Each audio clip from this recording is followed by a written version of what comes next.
Hi, AP Scholars. It's Mrs. McGeehan here to talk with you this week about creating a fine line analysis, which will serve as our culmination assignment for our continuing work at looking at what Bradbury is doing within his text in terms of diction and syntax.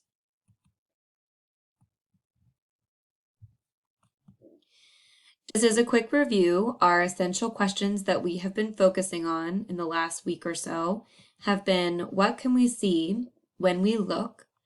So kind of reframing our looking as we continue to read to the end of the text and continuing to sort of refocus what it is that we're looking at within the text itself.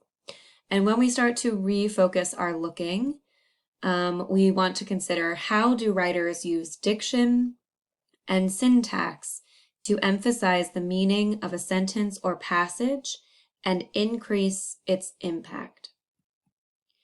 Again, just a quick reminder of our focus standards so that we have this language in mind as we continue to look at the requirements for a fine line analysis. Determine the meaning of words and phrases as they are used in the text, including figurative and connotative meanings. Analyze the impact of specific word choices on meaning and tone, including words with multiple meanings or language that is particularly fresh, engaging, or beautiful. Punctuation, commas, colons, semicolons, dashes, hyphens, parentheses, quotation marks, and end marks, advances a writer's purpose by clarifying, organizing, emphasizing, indicating purpose, supplementing information, or contributing to tone. And along with that one, vary syntax or sentence structure for effect, consulting references like Tufts' Artful Sentences, or in our case, Pico Iyer's essay in praise of the humble comma, for guidance as needed. Apply an understanding of syntax to the study of complex texts when reading, which we will certainly be doing as we continue working on our fine line analysis this week. We are going to discuss more in detail what goes into the fine line analysis in class when I see you this week. But I do want to give all of you a quick overview of what is expected or what all is included in a fine line analysis. Each fine line analysis that we do this year will start with you actually pasting the line or the passage at the top of your paper and including a parenthetical citation for it. Section 1 is a passage study, which is really just you taking a very, very close look at the passage or the line and noting what you notice, making observations about what it is you notice that the writer or speaker is doing within the line or passage. And we'll talk about that in just a few moments. Section 2 is providing context for the line itself or the passage itself. So in this section, you would provide a bit of detail about where the line or passage is found within the larger text, and perhaps what the significance of the line or passage is within the larger text as well. Section 3 is your actual analysis. So this will be where you turn your passage study and your observations that you note within that section into a nicely polished analysis paragraph or two. And the final section is an emulation passage and explication. And this is where you look at the original line or passage and staying away from any similarities between content or to the content of the original passage, creating a line or passage that employs every single move the writer uses within a line or passage of your own creation. The explication then is kind of like an analysis of your own moves within your emulation passage. And we will explain all of this as we go along in this week. And then finally, you would include an MLA works cited entry for whatever the work is where you're getting your fine line. In this case, it's Fahrenheit 451. So at a glance, those are the different components of a fine line analysis. So you might be wondering, how do I select an effective fine line? So we're going to take a look at some criteria that you want to keep in mind as you select your fine line for each of your fine line projects. You want to make sure that you're being careful and being selective when you select your line or passage for these analyses. A couple hints or tips: you want to make sure that you choose a line or passage that is rich in literary devices and rhetorical strategies. So these would be things like figurative language for now as we look at Fahrenheit 451, and later as we build kind of our repertoire of rhetorical strategies and moves, you would start to look more carefully at those in subsequent fine line analyses. Calling your attention back to our standards that align to this particular tip. Again, remember that we're kind of focusing on determining the meaning of words and phrases as they are used in the text, including figurative and connotative meanings. Analyze the impact of specific word choices on meaning and tone, including words with multiple meanings. So you want to make sure that your passages you're looking for include words and phrases that are rich in their meaning or have layered meanings to them, so that you can kind of pick those apart as well. Another tip would be to choose a line or passage that is beautiful, stylistically genius, technically challenging, and or unique.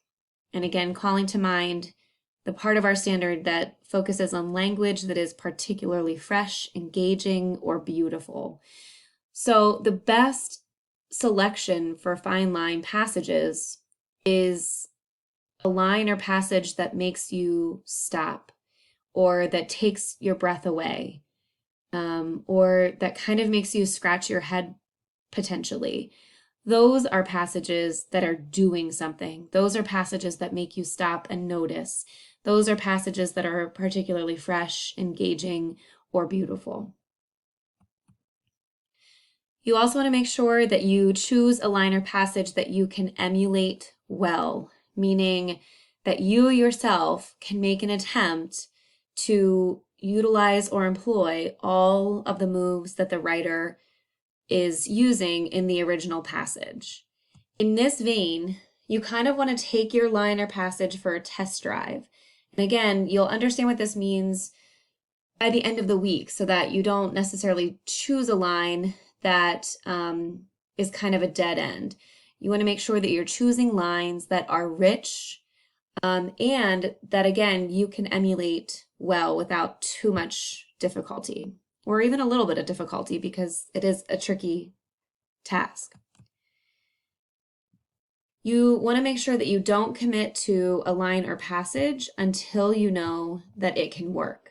So again, being careful about the line or passage that you're choosing, and then also making sure that you don't get too far down that line or that road before you know that it's a line or passage that can really work.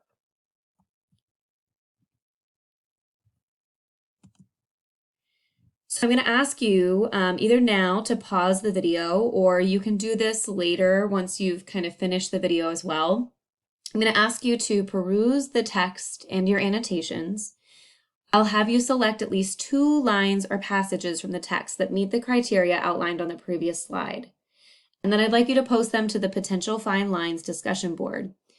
Again, make sure that you include these page numbers for reference, so that if a peer is perusing these lines or passages to get some ideas for their own fine line analysis, they know which page it can be found on. So again, you can either pause the video now and attend to this task, or you can watch the video to the end and attend to this task later. I also want to talk with you today about mining the line. And this goes along with how to effectively analyze a passage. So what I mean by mining the line is exhausting the passage. You want to make sure that you examine every move the speaker or writer makes. So things to consider are things like diction, as we've been talking about, literary and rhetorical devices. Again, mostly you're going to be focusing on literary devices in this fictional text that we're looking at. But as we continue along in our year, we'll shift our focus to more rhetorical devices or rhetorical strategies that the writer or speaker is using. You also want to consider syntax or sentence structure. And along with syntax or sentence structure, I'd like you to consider form equals function, the idea that form equals function. So to kind of give you an idea of what I mean by this, you might ask the question, how does the structure of the line or passage contribute to its meaning or impact? And we're going to talk about this in just a few minutes here, and I'll give you a couple examples of what that means and what that looks like.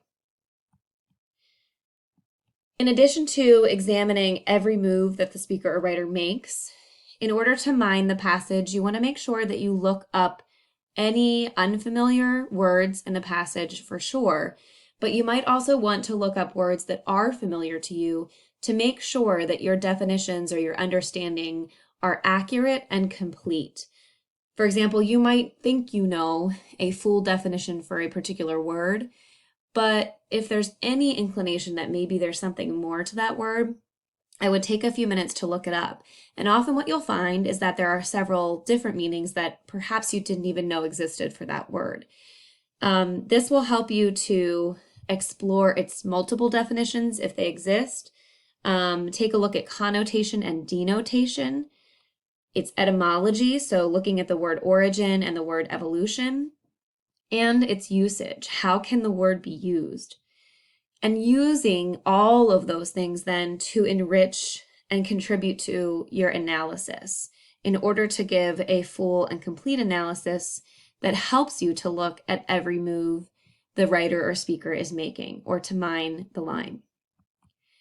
And finally, I would encourage you, when you think you're done, to look again. So once you think you've kind of mined the line, so to speak, I would give yourself a little break, pause for some time, several minutes or a few hours, or even go back to the passage the next day and look again, read through it again, see if there isn't anything else there that catches your attention or that you notice that you can contribute to your analysis. Okay, I'm going to address the idea of mirroring and form equaling function in another video. So for now, I'd like you to pause this video or stop this video once it gets to the end and go ahead and do some practice.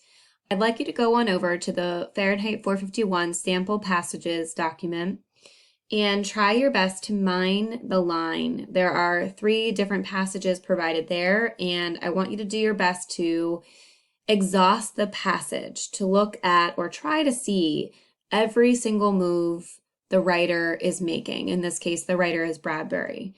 Try to comment on everything you notice Bradbury doing or using within the passages provided.